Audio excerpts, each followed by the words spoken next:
The topics and opinions expressed in the following show are solely those of the hosts and their guests and not those of W4CY Radio, its employees, or affiliates.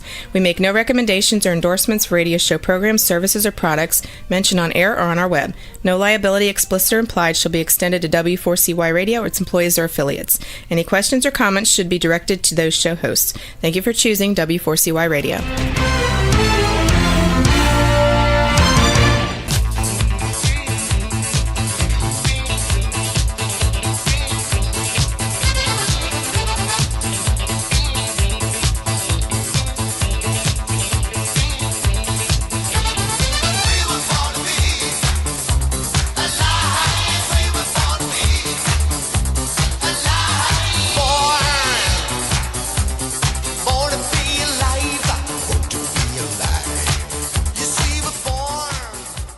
Born to be alive. Boy, I think that relates to, if you caught the start of that song that went slow and went fast and went slow.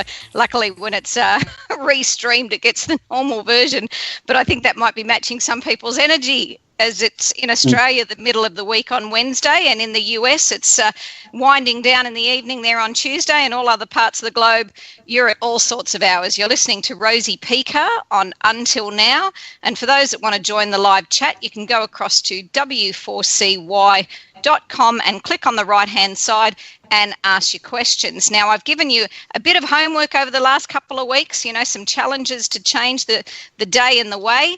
So this week's guest is not going to be a challenge for you. It's going to be an opportunity that you can just kick back and listen and take in the opportunity of learning how to leverage your looks. Now, that's an interesting concept. Some people are going, Rosie, you haven't seen me lately.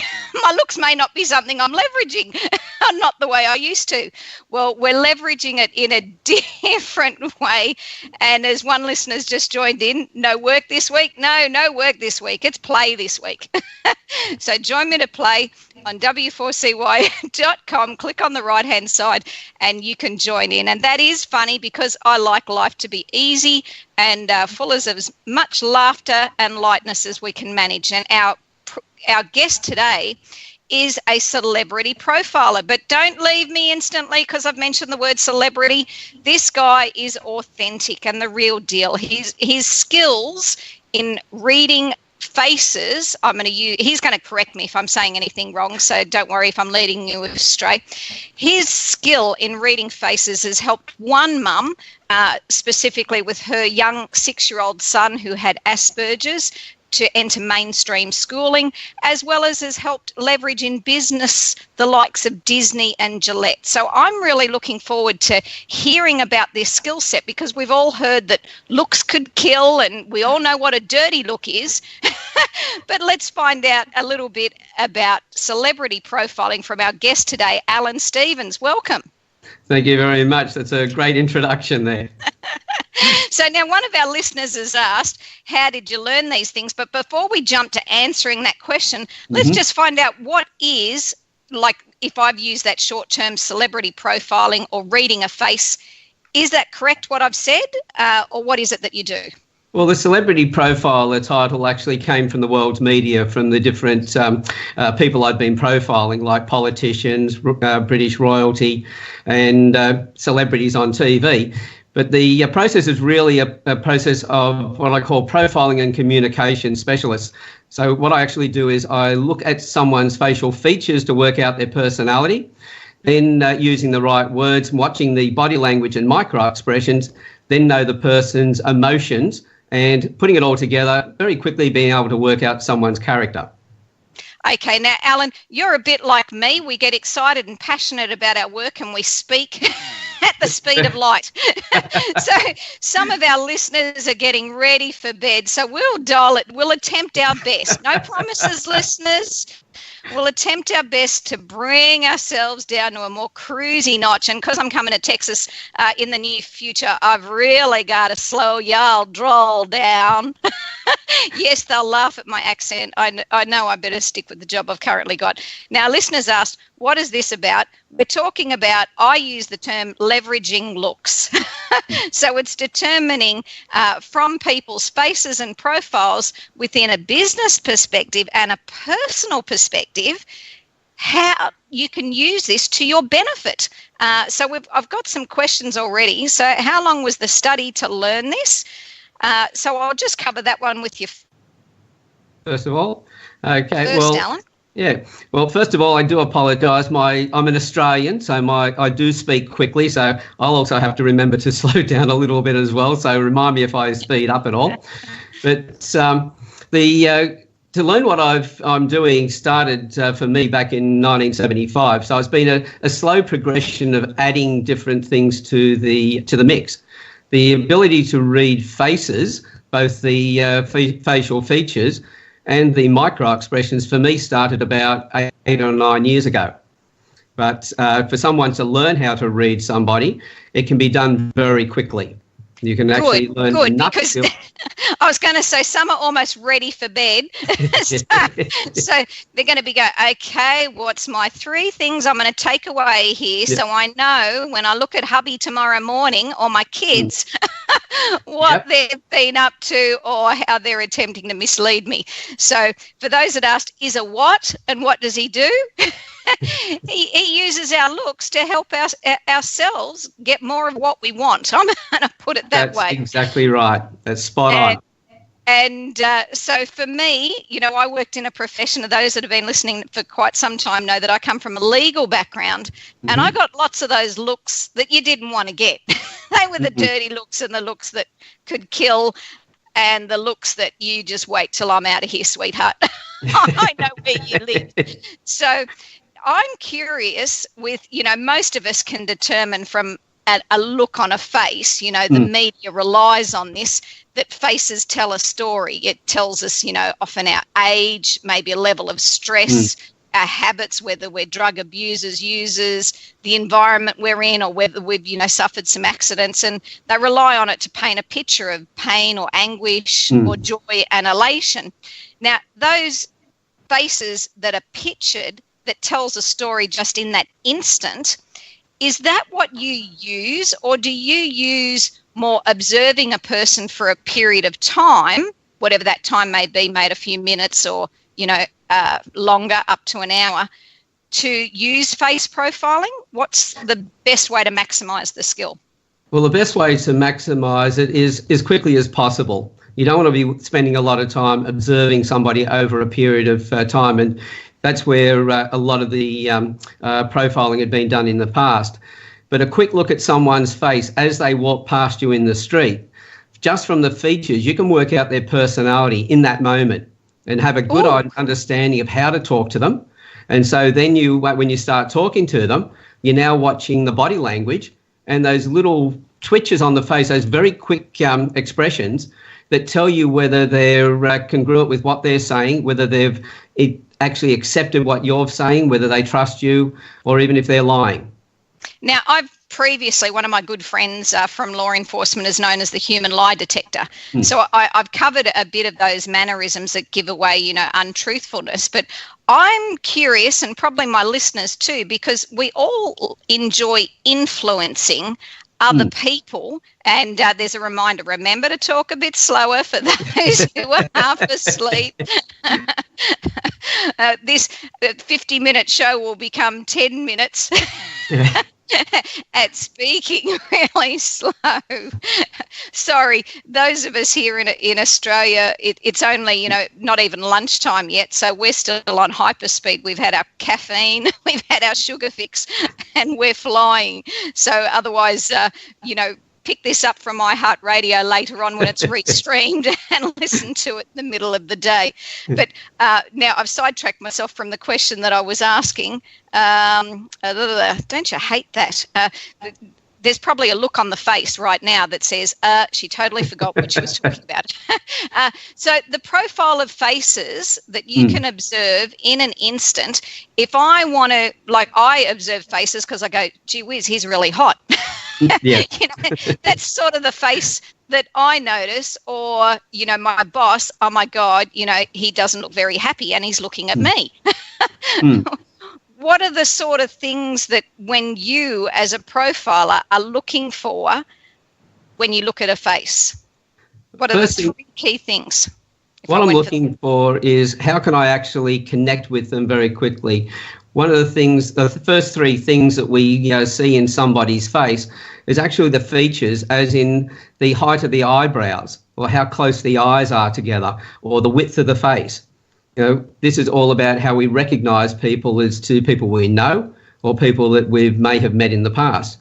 But so just to slow you there, so if I'm looking at someone's eyebrows, like many of us that have aged a few years, our eyebrows have sort of morphed with the fashion. So we've gone from, barely a hair there, those drawn on eyebrows, through to the big bushy unibrow. So what does an eyebrow tell you on the face of a person? First thing we're looking at, well, even when the eyebrow does start to lose the hairs and gets a lot thinner, you can still see where the eyebrow actually sits. So somebody who has high set eyebrows, they're people who are more discerning. They're people who like their space. It's not that they're not friendly, it's that they like to sit back, check everybody out and work out who is safe to be around before they go up and talk to them. Once they've picked out who's safe, they're just as friendly as anybody else to that person.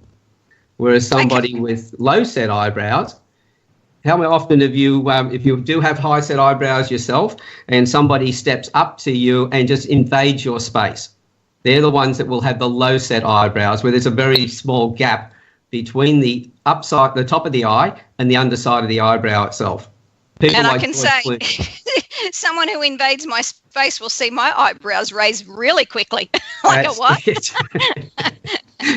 And there's a good correlation when you've got somebody who has naturally high set eyebrows, and when they raise them even further, that's that fear surprise. It's that indication we give to somebody, give me space.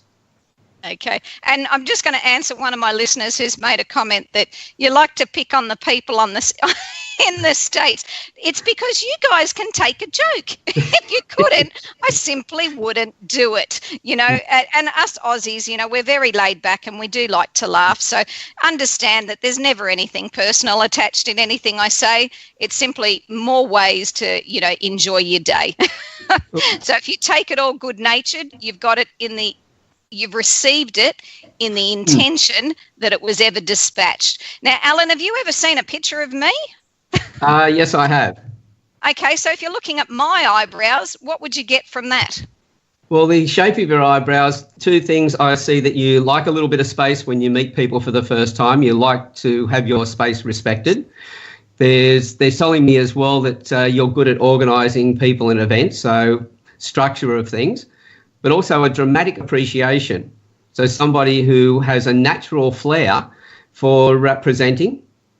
Now, one of the things I will always say, that every trait has an upside and every trait has a downside.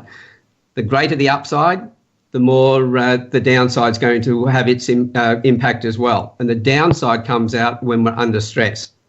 Yep. So you've got a natural flair for presenting, but you'll also notice things very quickly and react to things that are out of place. So now isn't that interesting? Because I had a question, and listeners, I'm going to get to your questions very shortly. So those that have just tuned in, you're listening to Until Now with Rosie Pekar and Alan Stevens, a facial profiler. That's not Facebook profiler, it's face profiler. So, having a look at your looks and seeing what it tells about you, or what you can learn to tell by just looking at other people.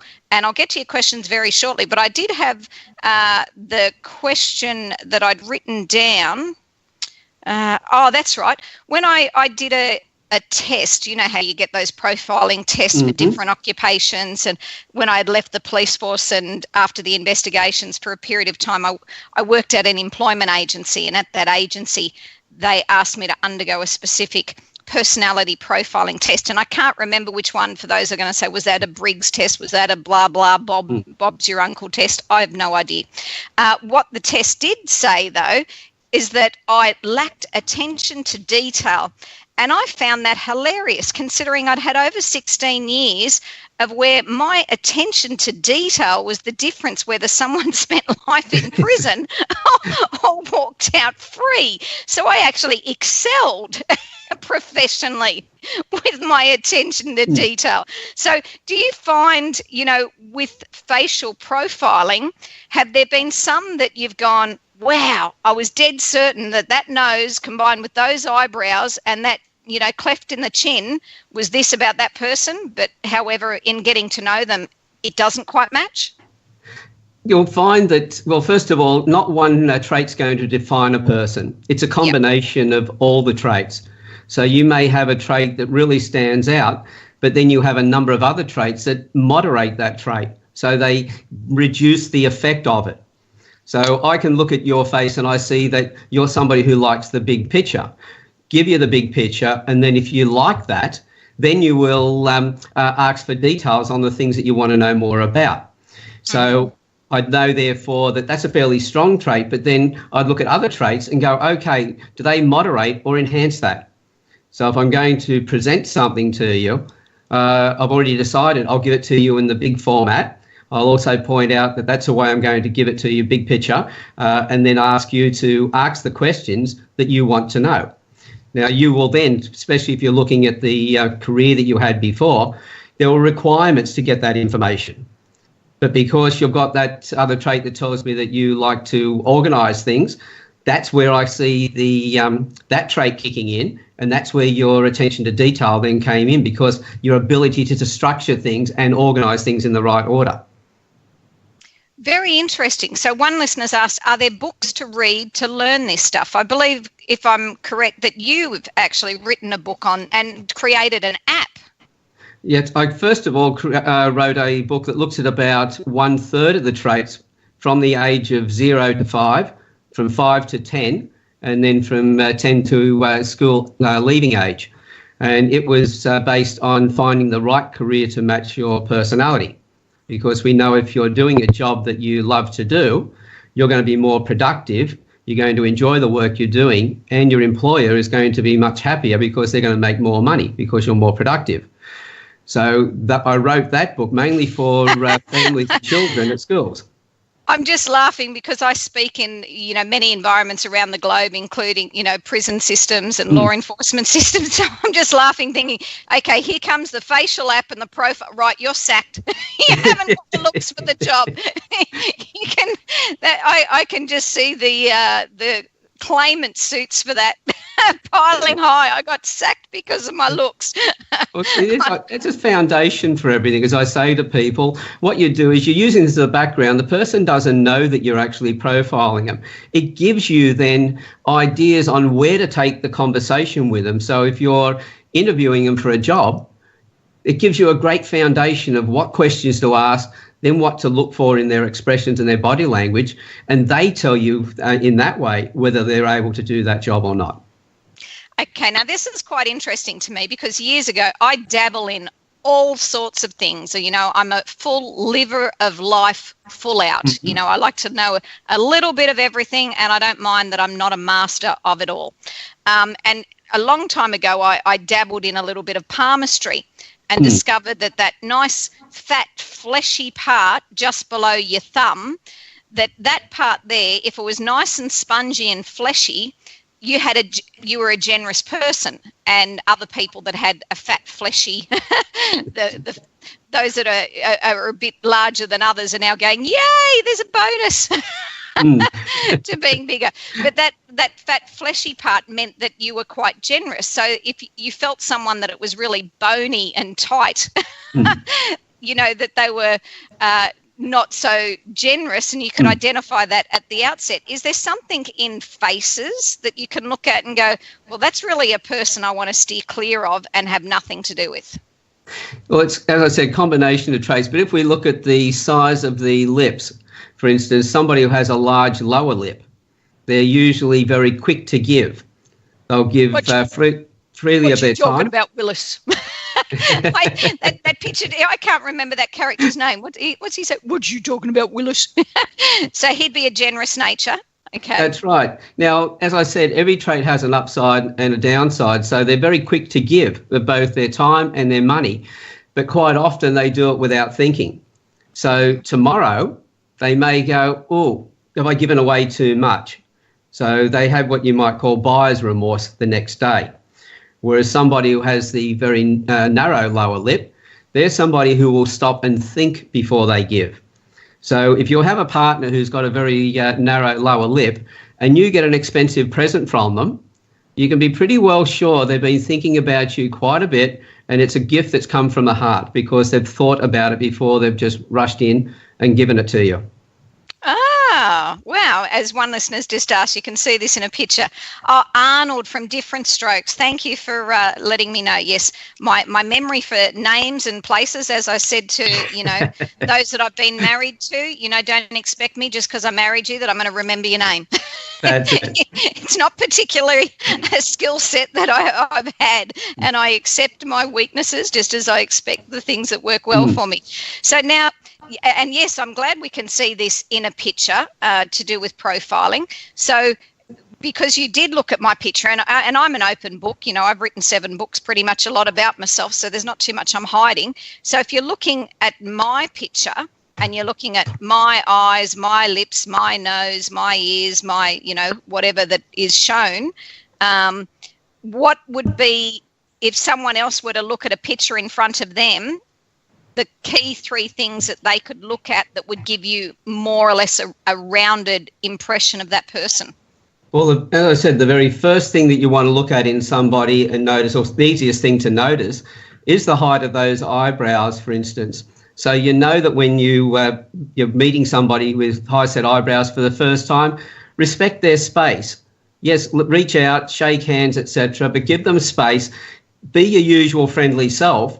But in that process, you'll find that they will connect with you a lot more easily. They'll feel so more. Eyes are first. So the height of the eyebrows are the very first thing. So then the next thing after that I look at is the spacing between the eyes. So people with wide set eyes are very laid back. They're the downside of their trait is that they can, be very easily distracted. So I said to a lady the other day, she said, oh, no, I'm very focused. And I said, well, last time you went shopping, she said, yeah, I just went down to get one item. And I said, well, how many bags did you come out with when you came back from the shops? She said, oh, a car bootload full. So she got very distracted when she got through the door. But that's most blokes when they walk into Bunnings. And I don't know if you have Bunnings in America, but it's like a men's hardware store. They go in for, one screw and they come out with a barbecue. They come out with the drill saw or goodness knows whatever else. But we do it quickly. So that's the difference. Okay, that's so our space that is between, so you're talking when you say space between the eyes and the brow, the space between the actual eyebrows, not your eyelid. No, the space between the eyes themselves, the inside corner of the eyes. Is that a wide gap, or are the eyes closer together? So they're close to the nose. So the wider they are, the more laid back they are. The more laid back they are, the more easily they can be distracted. People whose eyes are very close together are very focused on what they're doing. The downside of their trait is that when they're focused on something, especially if it's stressful and they're really focused in, don't go tapping them on the shoulders and say, look, come over here and give me a hand, or just don't go over and just interrupt them with idle conversation, because it will frustrate them because they're focused on what they're doing.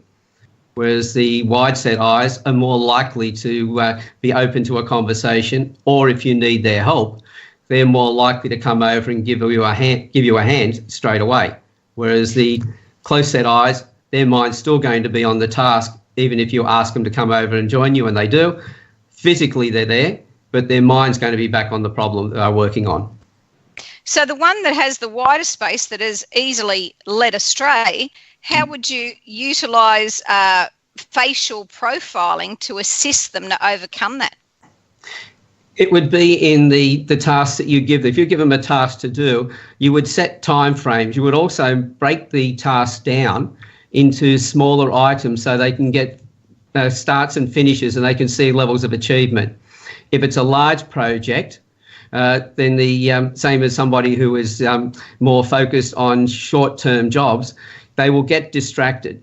So they'll start it, they'll again get caught up on other things, and they'll run out of time before they get to complete it. So give them in short tasks so that you can get stages done. Right. So the third trait that we're looking at? The how much information you give them, and that's in the exposure of the eyelid itself. When you have a look at somebody, you'll see that there is either a fold of skin that comes very close to the eyelid, where the eyelid almost goes underneath it, or like you, Rosie, where yours is exposed. In other words, there's a fold of skin, but it's right away from the eyelid itself. And in some people, there is no eyelid, no fold there at all. Right. And what does that reveal? What do the folds tell us? So if you have the exposed eyelid, it's just give me the big picture. If I want more information, I'll ask for it. And if you're somebody who likes to talk and give a lot of information, then you'll find the person with the exposed eyelids going to be trying to finish your conversation, or trying to finish the point, or get you to move on to the next item. Whereas somebody who has the concealed eyelid, they're going to, if you try to just give them the big picture, they're going to go, hang on, that last point, and they'll want to know more about it. So they'll keep dragging you back to that point. And this is where in selling, even in relationships, it's a trait that causes a lot of issues between the parties when they are the two extremes. Because if you're very focused and just want all the detail and everything else, you're going to, if you're asking a family member about an issue that's close to their heart, but they don't want to talk about it, and you're asking a lot of questions, you actually push them away. They shut down. So being aware that the other person's trait is different to yours, the idea is to talk to them, to their trait, in the way that their trait is telling you that they want to be spoken to.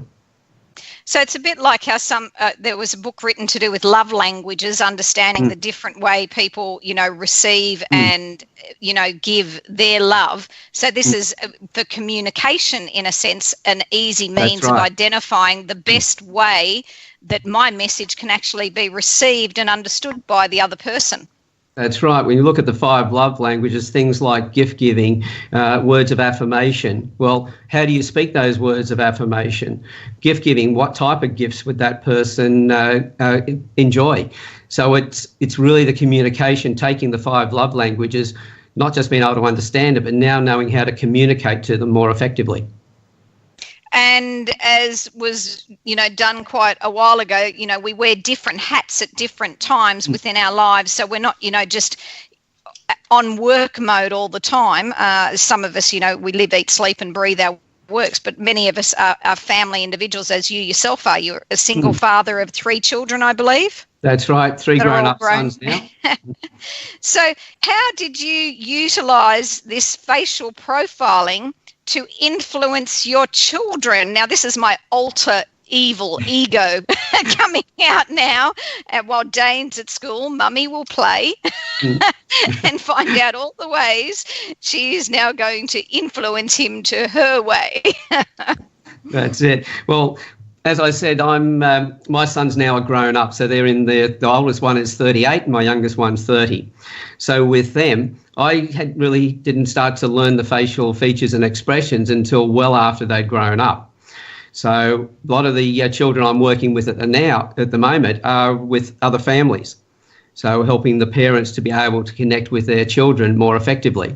And there's been some great results in that area.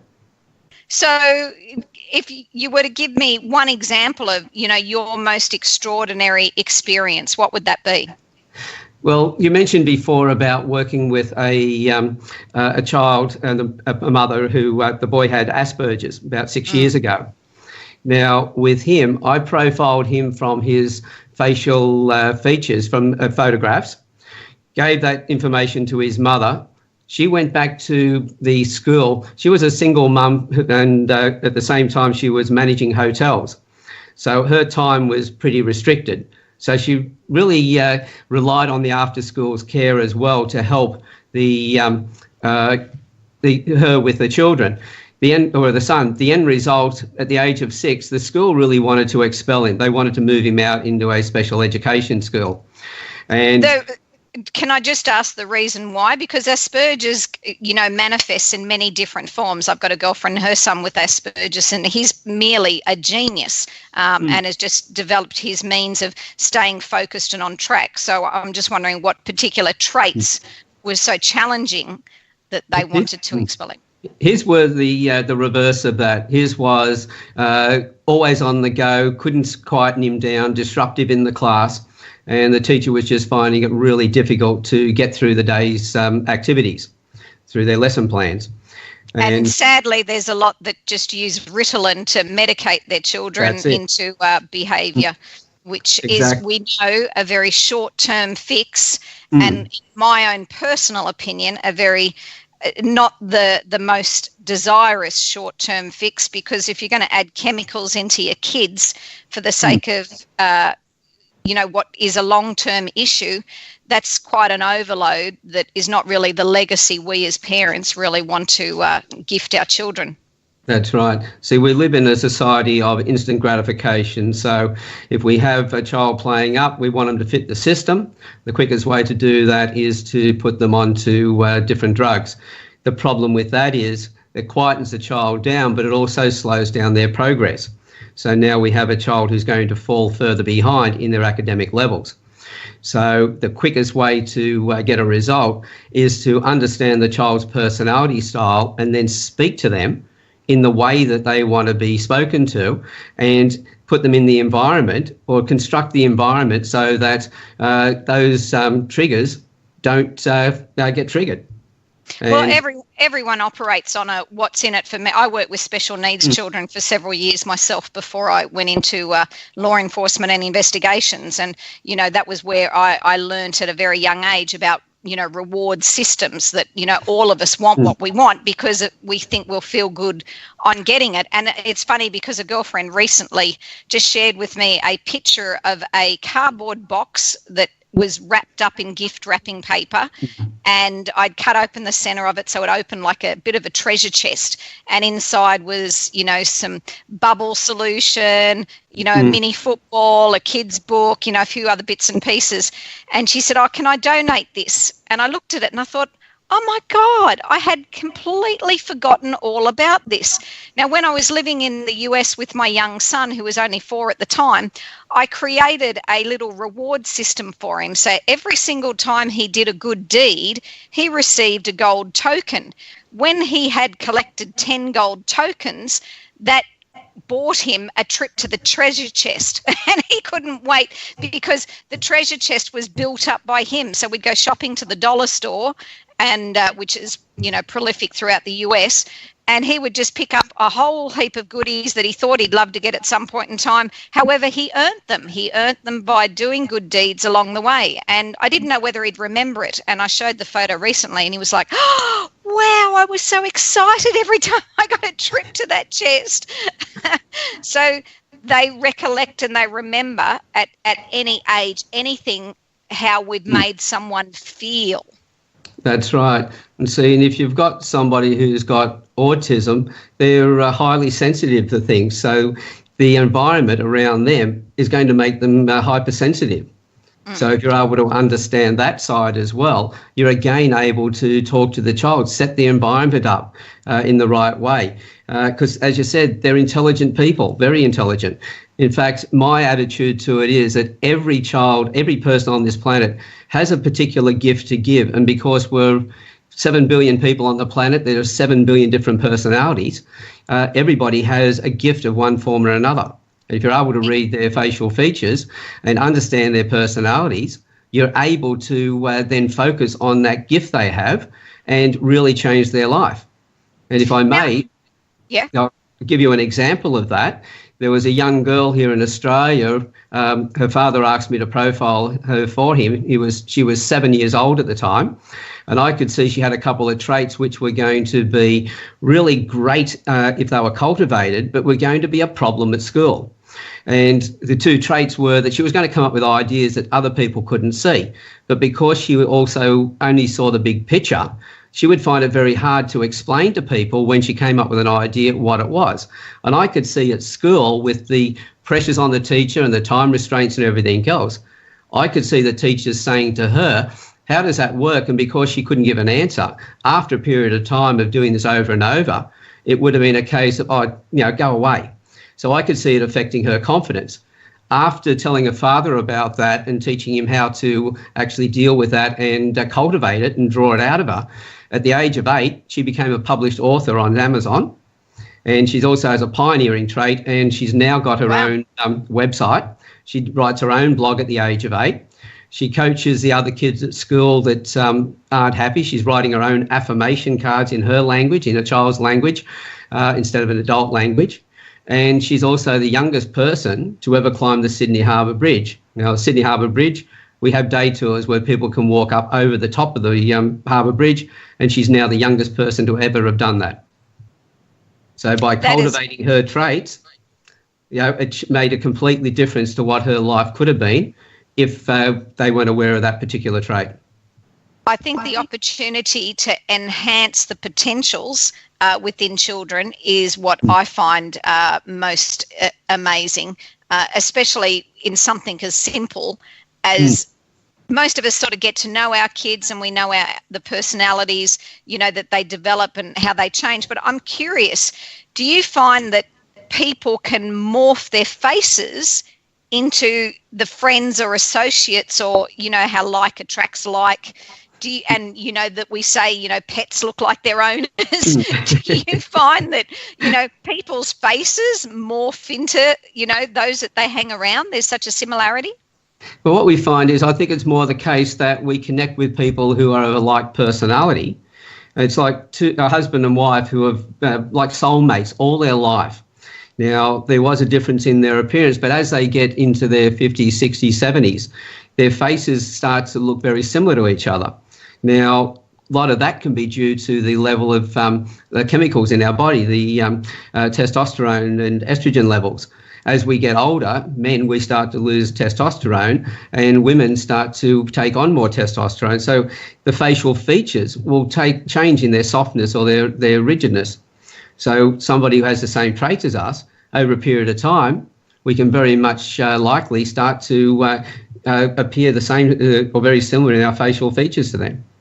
Yes, I laugh at that term soulmate. You haven't listened to my programs before, but I use Sadhguru's term that says, your body may feel incomplete and desire a mate. Your mind, when it's, not inclusive, may feel it needs a mate, but, don't put such a hang up on your soul.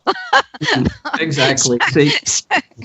Yeah, I use those terms because that's what people understand. But when it comes down to it, people say, well, look, can you look at a photograph for me and tell me who I should, whether this person's going to be a good prospect as a partner for me? And I go, well, first of all, what we have to do is understand your personality. What is it that you want in your relationship? And then we look at the other person who's got those traits. But then to make sure that relationship works, you need to learn how to talk to those traits. So two people who can be very similar to each other, they'll have that soulmate classification, the way they just get on with each other very naturally. But over a period of time, because their traits are very similar, life can become boring. I was going to say that it would bore the hell out of me. Exactly. So we need a bit of spice. So if you've got that situation there, then knowing your personalities, you can find ways to actually add spice to it so that you've got the similarity, but at the same time, you've got an enjoyment that goes into the future. Someone who's completely opposite, there's that sexual excitement, that real attraction. But over a period of time, and sometimes a very short period of time, the maintenance of that relationship becomes very heavy. So again, I say there is no right or wrong partner for you. The more you can understand your own traits, the more you can understand their traits, and then talk to their traits, you can have that relationship that's got so much difference and so much sexual attraction and everything else. But at the same time, it doesn't become heavy maintenance because you've learnt to understand why they do the things they do and learn how to talk to them so that the negative side of their traits or the downside of their traits don't get triggered. Yes.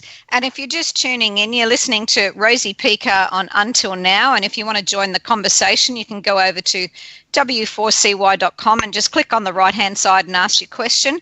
We are speaking to a facial profiler. So we're learning about how our looks reveal a lot about not only our own personalities, but looking at others, how we can identify better means of communication with them. So on that point, can you identify a psychopath? A big curly one. I'll just throw that one out there. Okay. Well, the thing to remember about a psychopath is that they've got three types of people, or they see people in three categories. One is the person that is an asset to them, so they'll ingratiate themselves to them. Then you have the person who is or the other person who's a threat to them, that they will use to get to where they want to go. And everybody else they ignore. So the best people to actually see what's going on, if the psychopath has ingratiated themselves to you, you're likely to think they're a decent person, they're great. But the person that they've abused is going to think the opposite. But the people who are most gifted to be able to see what's going on is going to be the other party, the ones that they ignore. So if you want to work out whether somebody is a psychopath, watch their behaviour. Oh, I only asked this question because within our prison system, 80% of the problems and issues have been caused by the 1% that are the diagnosed psychopaths. But that's the difficulty, is being able to identify them because of that fact that they are, the bloke next door or the lady, in the canteen. They are likeable. They are gregarious, they're good fun, so they're not so easily identifiable. So that's why I was just wondering if there was something in the eyebrows or the ears, or in palmistry there's a murderer's thumb. I thought, is there a psychotic facial feature? Not so much in the actual feature. This is one of the things I didn't, when I started doing all of this, I didn't want to go into that area, because I knew a lot of people would then start to pick particular traits and say, oh, that person's a psychopath, and misjudge them. There are a couple of traits that give us an indication, but I'm very reluctant to actually express those when unless I'm training somebody in earnest. Yes, okay, I'm just having a bit of fun. One of our listeners has asked, was this declared by science or something? So what credibility has there been brought to the field of face profiling? Okay, some of the traits have actually been tested more recently by psychologists and different research departments in neuroscience in, Cambridge University, also in Bath University, with some of the psychologists there. But the original testing, I'll come back to that in a moment, but the original testing was back in the 1920s when they started looking at the facial features. Now, people have been looking at faces since, beginning of time and making judgments about people. There used to be a belief that certain face shapes would be serial killers, for instance. But we know that... And the moles were the witches and burned at the stake. That's right. And, that misjudging, and that's one of the reasons why I'm very careful about what I do and how I do it and how I explain it. So in the process, there used to be that belief. So we had people being misjudged. But we realised that committing a crime is a matter of choice. Yes, people can say, I was pushed into it, but at the end of the day, the events that got there, you made a choice at that end to commit that crime. But it was a judge in California by the name of Vincent Edward Jones, who, working on the Supreme Court, noticed that there seemed to be similarities in the facial features of the people who were committed of different crimes in relationship to the crimes themselves. So that's interesting. If they had facial features that showed it was all about emotion, etc., it was more likely to be a crime of passion. If their facial features were showing it was around being in control, money, etc., then it was likely to be a crime of fraud. So he came up with about 125 traits. A gentleman and his wife, Robert Whiteside, and his wife, Elizabeth, they got profiled by the judge, thought this is pretty interesting, and being researchers themselves, decided to start researching the traits. Now, between the 1940s through about the 1970s, 80s, they profiled, as I believe, over 10,000 people. And what they actually did on each of the traits, they asked the person, rightio, we're seeing this trait, we believe that you would behave this way. Now, each of those people, their partners, business partners, their spouse, their children, their families, their friends, would then say whether they believed it was right or not. And out of about that 125, 68 traits, they believe that there was a 99% accuracy on each of those. Now, when you put each trait together, of course, it's not going to be 100%. It'll be even less than the 90%. But I believe in the 1940s, they wanted to know with the new pilots that were starting with the Air Force, before they started their training, would they finish their training? And the reports they did on that came out that they were 94% accurate on those that actually started their training and actually finished it. They even predicted what type of aircraft they would fly, whether it was a bomber or a fighter pilot, that sort of thing, because they take different skills. I can see from a professional perspective, especially with high stress positions or with positions that are, ongoing but not so engaging, or, that would be tedious to some people, that others could find very enjoyable. It would be a handy skill set to identify those that were better suited to certain occupations. I'm just wondering, can we adopt a facial pattern that affects our behaviour? Like, I would think, obviously I'm aware that a smile certainly affects our chemistry, that affects certainly our existence and our being, but for a facial pattern to help to modify behaviour. Exactly. You'll find that, our personality is made up of both what we call nature and nurture traits. So the nature ones are passed down. So they're things like the skeletal structure, etc. The nurture ones are our response to our environment. So on that one score of, you said, of smiling, if you look at a young child, the very corner of their mouth is turned up. And that's because of the laughter and all the rest that they're doing all the way through. As we get older, if we frown a lot, then what actually happens, the muscles below the mouth on the lower end, they get shorter and stronger, while the ones above, because we've frowned a lot, get weaker and longer. So at rest, the very corner of our mouths now start to turn down. So straight away, if you see that in someone's face, you go, hey, here's somebody who's been frowning a lot. So are they likely to be optimistic or pessimistic about things? There's your answer in that one. Well, I think, generally human beings on a general scale tend to be more negative, and even those of us that feel we're quite positive, it's surprising with 60,000 thoughts a day, how many of those have been cultured into a double negative as opposed to the positive. If we frown a lot, the corner of our mouths will turn down, but if we then smile a lot, we watch a lot of comedies, we get rid of, move away from the news and other things that bring us down, then the muscles above will start getting stronger, the mouth will start to turn up, so the face will change. But that's a short-term indication of somebody's happiness. It's in the last 6 weeks or months or a couple of months, whatever. But when you've got those little lines that come out from the side of the eyes, where they call the crow's feet, they will appear for two reasons. One, you're in the sun a lot and you're squinting, or you're naturally happy and laugh a lot. So when I look at those lines, I'm looking to see the texture. I've earned mine.